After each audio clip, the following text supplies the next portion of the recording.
E achava que nunca ia ter um lugar dele, uma casa própria. Então foi um sonho muito bom.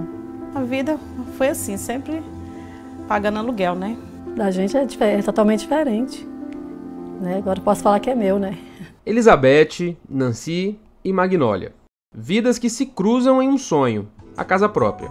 Elizabeth esperou 16 anos para ter sua casa. Vivia de favor com os parentes.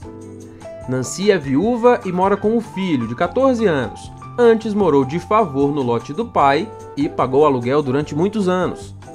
Magnólia e o marido são cadeirantes, têm um filho, pagavam aluguel de R$400 e passaram muitas dificuldades.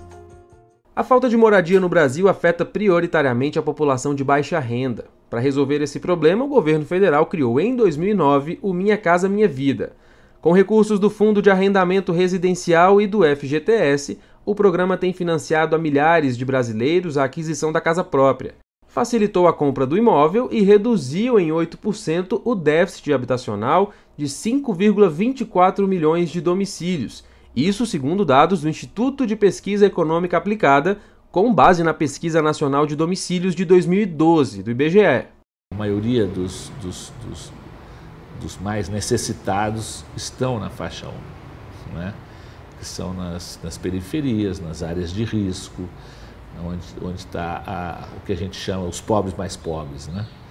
Então, eu acho que o Estado tem a obrigação de trabalhar principalmente com essa faixa. O programa atende famílias com renda mensal de até R$ 1.600.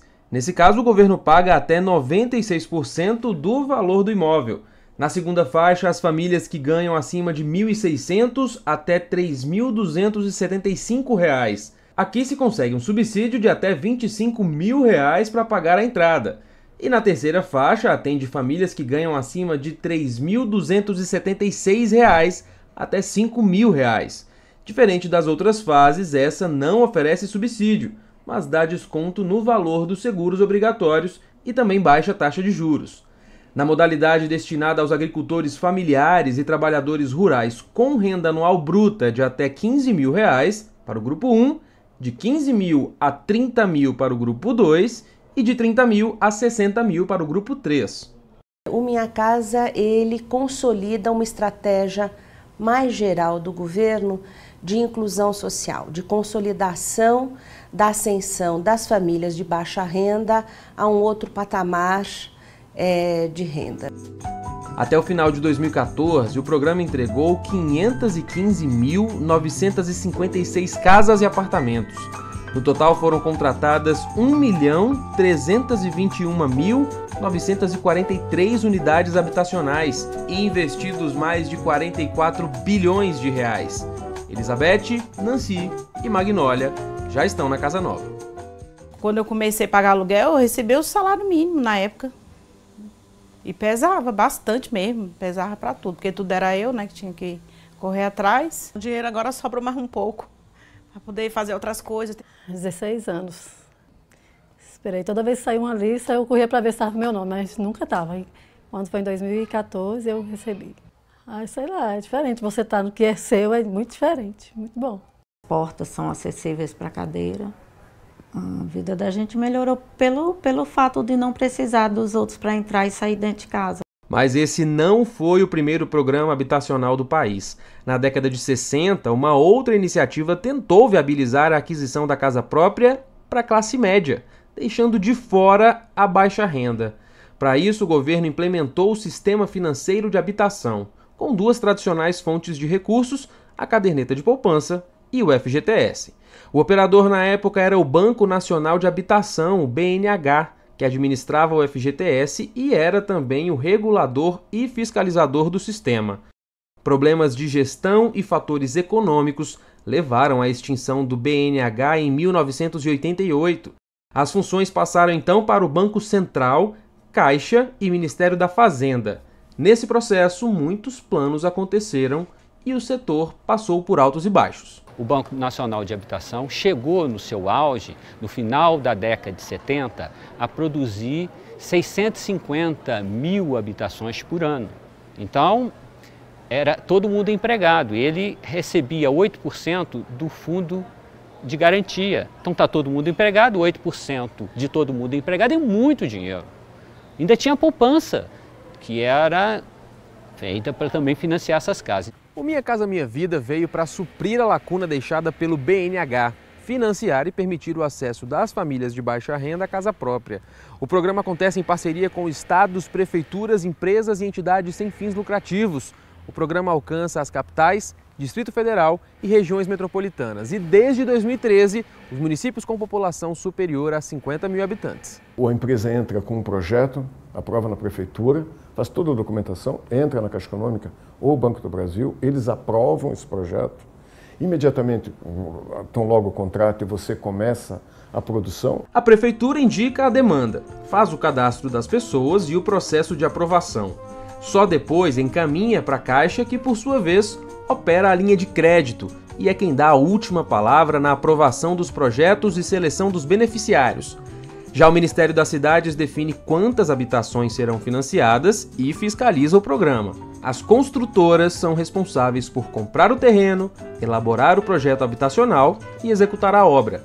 O Minha Casa Minha Vida prioriza os empreendimentos com menor valor de mercado e prevê o fornecimento de infraestrutura no entorno. Procura atender as populações em situação de risco e de calamidade pública. Como se vê, o funcionamento do programa envolve muita gente e muitas decisões. Para verificar se os objetivos estão sendo alcançados e o benefício chegando a quem precisa, o Tribunal de Contas da União fiscalizou alguns empreendimentos em diferentes etapas do programa. Foi uma auditoria feita na parte de engenharia, assim como uma auditoria um pouco mais abrangente para compreender o programa como um todo e detectar alguns problemas que precisariam ser corrigidos ao longo do tempo. O TCU monitorou também o processo de seleção dos beneficiários e encontrou centenas de pessoas enquadradas de forma indevida. Para ser beneficiário, é preciso se inscrever na prefeitura da sua cidade ou numa entidade credenciada pelo Ministério das Cidades e Caixa. No site do Ministério há informações sobre as ONGs habilitadas. A consulta pode evitar problemas. Feito isso, tem de aguardar o sorteio. Só depois dessas fases é que a família começa a pagar. Se na faixa 1, 5% da renda mensal durante 10 anos. A prestação varia de R$ 25,00 a R$ 80,00 e o restante o governo paga.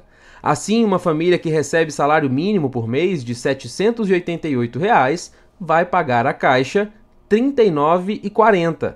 Então, uma casa que custa, por exemplo, R$ 65 mil sai por R$ 4.728. Total subsidiado pelo governo, R$ 60.272.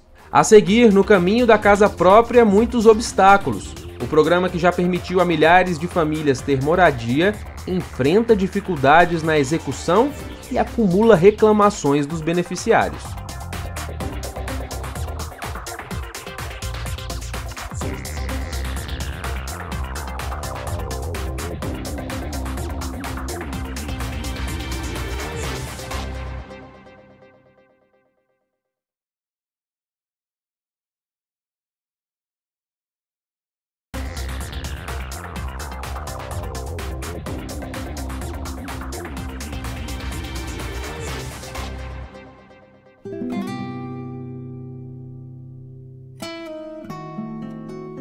Para ser aprovado, o projeto das moradias do Minha Casa Minha Vida precisa atender algumas regras.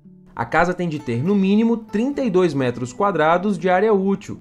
Os empreendimentos devem estar em áreas urbanizadas e com serviço de transporte. Ao avaliar esses aspectos, a auditoria do Tribunal de Contas encontrou irregularidades.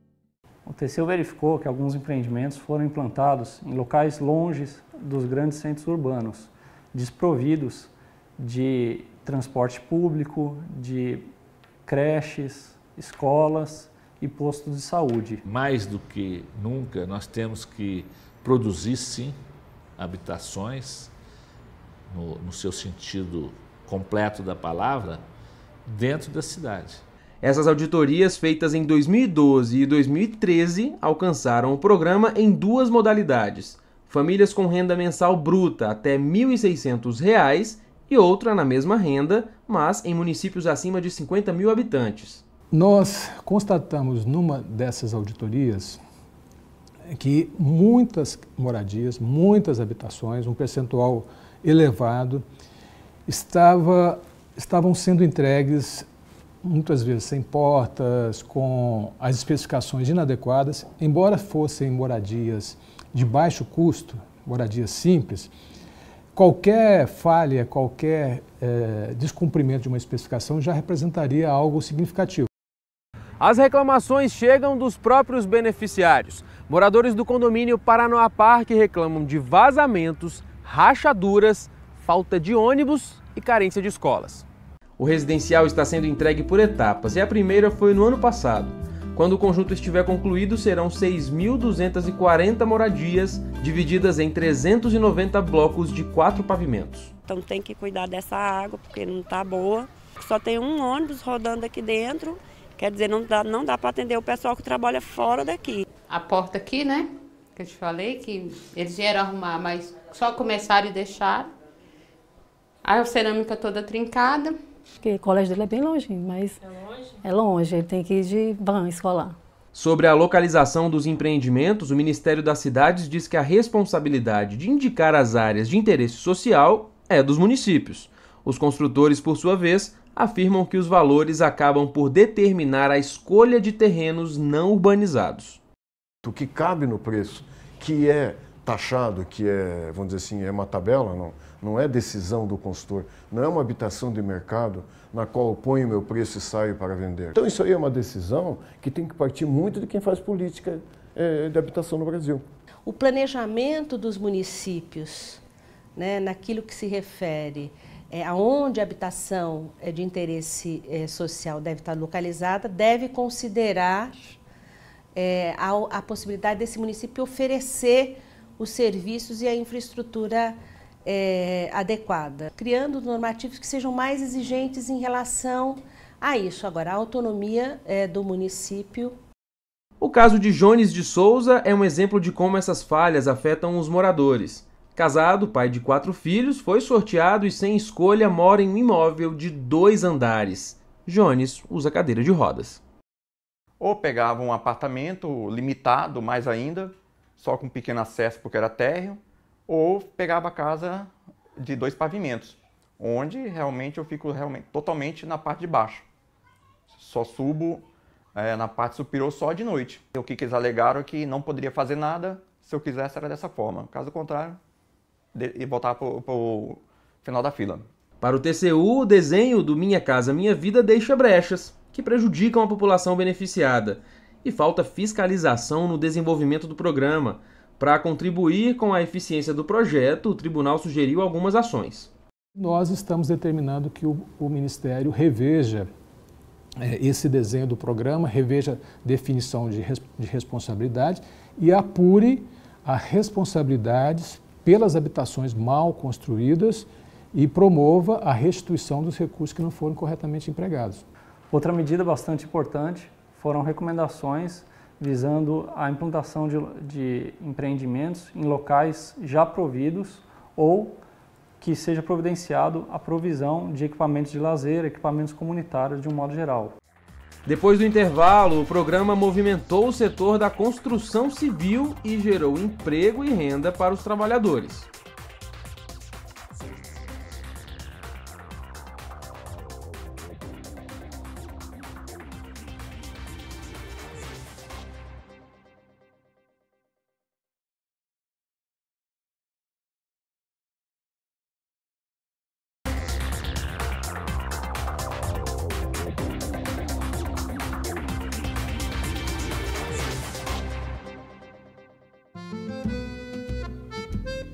A implementação do Minha Casa Minha Vida mexeu com a vida dos que buscavam uma casa própria e com o setor da construção civil, que sentiu os efeitos. Segundo o governo, mais de 2.000 construtoras já contrataram pelo programa. O Ministério das Cidades afirma que o projeto gerou um aumento de cerca de 0,8% do PIB, isso em 2012. Abriu milhares de postos de trabalhos formais e fomentou a economia de centenas de municípios. Em 2013, por exemplo, o Minha Casa correspondeu a 30% do que foi produzido no mercado para habitação nessas faixas de renda que ele atende. O fato dele gerar diretamente aproximadamente 400 mil empregos com carteira assinada, isso é um ganho enorme para o setor. É um produto que antes do programa Minha Casa Minha Vida, 87% dele era feito na autogestão, ou seja, dentro da informalidade. O comércio de material de construção, vizinho desse conjunto, viu as vendas crescerem em torno de 10%. O aumento refletiu na contratação de mais vendedores. A gente começou a vender bastante acabamentos, que a gente tem o nosso forte. O número de funcionários cresceu. Vendedores são 50 no total. Para diminuir o déficit habitacional, a Secretaria Nacional de Habitação fala em parceria público-privada e em desafios a vencer. Que a gente precisa dar conta de mais de 1 milhão de unidades ano. Não quer dizer que o poder público tenha que produzir isso. O desafio da melhoria de um planejamento dos municípios no sentido em que o Minha Casa seja um instrumento da melhoria das condições de qualidade de vida urbana nas cidades. Uma vida de lutas, talvez agora um pouco menores e com mais esperanças de dias melhores. A casa, ela é o principal, né? Tudo que você tem, você guarda dentro da sua casa. Então, eu ter minha casa hoje é uma grande felicidade para mim. Tudo que eu tenho está lá dentro e eu pretendo cada vez conquistar mais. Só em pensar que é meu, né? E meu e dele, né? E dos outros meninos que eu tenho. É bom demais. É igual eu falo pro meu marido, hoje a gente deita, né? E sabe que ninguém vai bater na porta para cobrar um aluguel.